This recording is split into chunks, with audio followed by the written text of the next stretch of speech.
I want to show you guys something. Now this may seem kind of way left field, but I promise I'm going to tie this in and have it all make sense. With all the background research that we did going into these videos here and there too, I actually found myself comparing a lot of the scenes in this anime to different works of art. And this is going to sound very, very crazy, especially coming from me here and there too, but I want to show you guys this one painting by an artist known as Rembrandt. But Doug, Rembrandt in an anime review?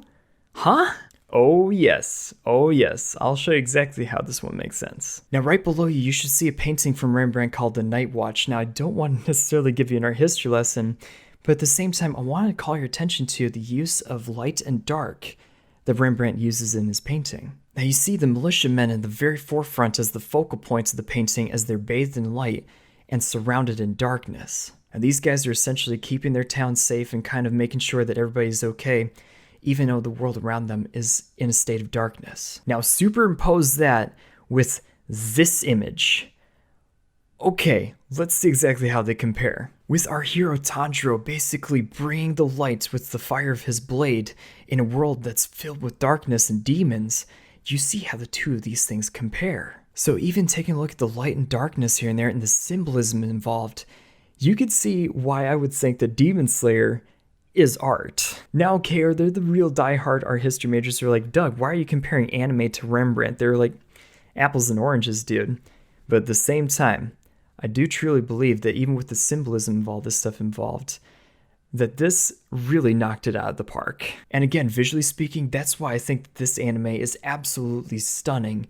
And not only that, its story is absolutely killer. Welcome to part 2, everybody, of this review. My name is DangerDoug, and we're going to be talking again about Demon Slayer, covering the story and the production quality and soundtrack, and finally giving my conclusion to this amazing anime. So first off, let's just jump right into it and talk about the plot. The show starts out with an exceptional hook. You have Tanjiro carrying his dying sister Nezuko into town after she's been attacked. And of course we get background on the Kamado family here and there too, and also we see Nezuko's transformation into a demon right before our very eyes. And again, as Demon Slayer Gyu has captured Nezuko and eventually muzzles her and returns her back to Tanjiro's care, we see that he sends him off to do some training under Urokodaki-san. Now again, what ends up following that is that Tanjiro goes out to learn the water breathing techniques here and there too, that the former water Hashira has been widely known for. And again, he does this over the course of 2 years in order to make it happen, and holy crap, it's a lot. But after he passes the test and finally makes it into the Demon Slayer Corps, he finds out really quick about the hardships of the life of a Demon Slayer. He goes through several missions, and there's several arcs here and there too, where he goes out to face many demons here and there too. But then he runs into Muzan Kibutsuji, who is the original demon of the show. We also find out that Muzan was essentially the guy who had massacred his entire family and is now living in downtown Tokyo with a wife and child, seemingly. And again, as a shapeshifter, it's very difficult to locate this man, but because of Tanjiro's great sense of smell and also training as a demon slayer, he's able to locate him fairly quickly. But as Muzan makes his escape, Tanjiro runs into Dr. Tamako, and she finds out that Nezuko is a demon as well. And of course his mission throughout the entire anime is to basically cure his sister, so he enlists the help of Tamako in finding a cure. Tamako then requests of Tanjiro to go out and find many of Muzan's followers, and especially so his closest counterparts, in order to extract their blood. And along the way, he fights so many demons and meets a couple of companions, notably Zenitsu and Inosuke. And of course, Zenitsu and Inosuke are their own personalities here and there too, which adds to the story in crazy unique ways. And as they encounter demons and defeat them here and there, one big problem does become apparent, even among the Hashiras that are part of the Demon Slayer Corps, and that is that Tanjiro is traveling with his demon sister, Nezuko. A lot of them have a huge problem with him traveling with his demon sister and also just kind of doing his thing while trying to find a cure because they believe that it cannot happen. But I won't spoil the ending for you necessarily too, but a lot of people here and there kind of, as they go, learn to accept this premise here and there too and try to aid Tanjiro on his journey. But there are several things here and there that the show does particularly well that I want to call your attention to. And the first thing I want to talk about is a lot of the battle sequences and the desperation that each one of the characters finds themselves in. A lot of the demons that they face are super powerful. I mean, they're absolutely ruthless. They've killed so many different humans over the course of, it could be even decades or centuries really. But this anime is very similar to Attack on Titan in that you actually get to really feel the characters' desperations as they go out and try to fight these incomprehensible monsters in order to try to either save like the local town or try to like make sure that they don't die themselves. And as an audience, we have this very real perception of danger as these people go through a lot of these battles and that they can suffer permanent damage or death. And as such, the show does an incredible job of giving us that reason to care and giving us the attachment to the characters that a lot of us like to see here and there in our anime. And another thing that the show does exceptionally well is set up its incredibly powerful supervillain Muzan. Now again, as I mentioned before, even among the demons, Muzan is very much feared, especially because of his ultra powerful being, but also his ability to dispatch them just like that. But what lends to his character even more so is the fact that a lot of the demons had a humanity even before they were transformed. Tanjiro, being as empathetic as he is able to sense a lot of their sorrow as he dispatches a lot of them here and there too, in that he gets to kind of find out a little bit more of their backstories, and none of them are really good.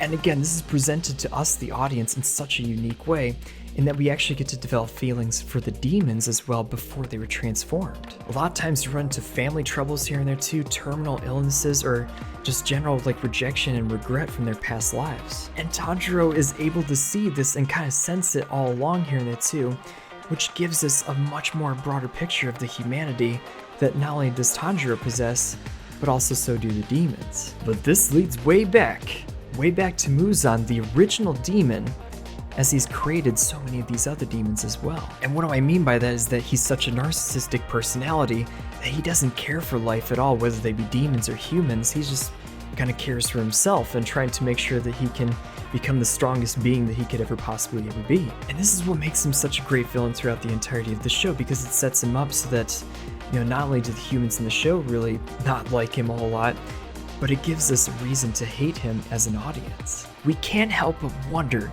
exactly how this is all going to play out, because we want to make sure that our heroes succeed and that they take down this evil menace, which has absolutely been wreaking havoc on the entirety of humanity for 1,000 years. And again, I won't spoil the ending for you guys, and we still have yet to even kind of get to a semblance of an ending here in it too. But at the same time, we kind of know where this is going, but at the same time, watching it unfold before us is such a joy and a pleasure to watch. And now let's talk about the production quality and the soundtrack of this anime, and holy crap, let's get into it. The studio that brought us this visually stunning anime was Ufotable, and I'm hoping I'm saying that right and that's not Ufotable or UFO Table or something like that. I'm not really sure. But Ufotable is essentially known for a lot of their work with Tales of Symphonia and also some of the Fate series as well. But visually, this anime is a triumph. This is exactly a culmination of how I envisioned anime to look way back when I was a little teenager, checking out Inuyasha for the first time. I was overjoyed while watching it. I mean, seeing all of our characters and our heroes take on these larger-than-life monsters in the face of certain death and coming across as these crazy battle sequences, it was absolutely terrific. The soundtrack, on the other hand, is absolutely stunning. The instrumentation is some of the best stuff that I've ever heard in a Japanese animated feature. Every track perfectly fits the mood of each one of the scenes, and it basically enhances the entire experience. From the dramatic orchestrations to the string arrangements to the masterful vocalizations and even contemporary instrumentations, the music production absolutely knocked this one out of the park. And the opening and closing sequences may not be the best tracks I've ever heard in an anime series, but at the same time, they are perfectly placed for this show. The songs themselves are incredible and so feature the vocal talents of Lisa, who's been featured on so many other different anime shows that have absolutely had wonderful opening and closing sequences. And I know everybody will talk episode 19 to death here and there too, but at the same time, that episode, that sequence, that scene would not be the same if it weren't for the track Kamado Tanjiro no Yuta, which she sings on as well. That song, in combination with all the elements of the story, the artwork, and everything leading up to it, definitely brings out every single emotion that you do have and makes for an unforgettable experience. And sorry not to fanboy or anything like that in front of you guys, but at the same time, that experience was truly remarkable. And now, let's talk about my conclusion to the show. And first off, before we get to my conclusion, I do have a couple of complaints about the show. The first thing is Zenitsu. Now, I can understand that in many shows here and there that there's usually the crybaby of the group here and there too, but this guy takes it in a fashion that's way over the top and completely unnecessary. I would have to say though, in my second and third viewing of the show here and there too, that when I braced myself for this, I'm like, okay, alright, this is his character, he's a huge crybaby and whatnot, and it wasn't so bad, but at the same time, about my first exposure to this anime here and there too, and trying to get into the manga as well, it was a little bit much in the very beginning. I mean, you have a guy who's essentially in tears and like yelling at the top of his lungs whenever somebody sneezes, essentially. And this is of course in contrast to Inosuke's over-the-top bombastic personality who's willing to charge headfirst into any situation regardless of whether or not he's fit to take on his opponent. But I didn't actually mind Inosuke as much as I did Zenitsu, only because I've seen that in a lot of anime protagonists here and there too, about charging headfirst in a situation. A little bit more so to maybe I'm desensitized to the entire thing. Not sure. Also, there's a lot of names in the series and they are very long, family-oriented, and very Japanese. And consequently, it makes it very hard to remember everybody, especially so when we're introduced to so many characters and they only get a couple of minutes of screen time. I also would have liked to have maybe paced the story a little bit differently here and there, and especially so gotten to know a little bit more of Tanjiro's family and specifically his father, who becomes an integral part of the climax here and there in episode 19, with getting a little bit more of the backstory right beforehand. But maybe that is the genius of this entire thing. Maybe, just maybe, the whole emotional impact of that entire sequence wouldn't have been as felt as much if we didn't have that. And again, this is just me being very nitpicky in the situation, very, very nitpicky. The rest of it, I loved it. And again, after much deliberation and reminiscing about all the anime that I loved and adored from my teen years all the way up to my 20s, leading up to this incredible achievement, I award Demon Slayer with a score of 5.0 out of 5, giving it my first ever perfect score. And not only does this put itself into my elite class, I highly, highly recommend that you watch this anime definitely at least once in your lifetime. Make no mistake, if you're looking for a show here and there to stop your current Netflix binge, this is the show that I would recommend. And the same question goes for anybody who's looking for current anime recommendations. The first question I'm going to ask them is, have you seen Demon Slayer? And if the answer is no, this is the first one that I'm recommending on my list. It was truly a joy to watch. It was visually stunning. All of the production with the soundtrack was incredible, and I cannot wait to see exactly where it goes with the movie in October. But until then, thank you guys so much for watching. I truly appreciate every single one of you. Don't forget to subscribe to the channel. Also leave me a like and a comment down below.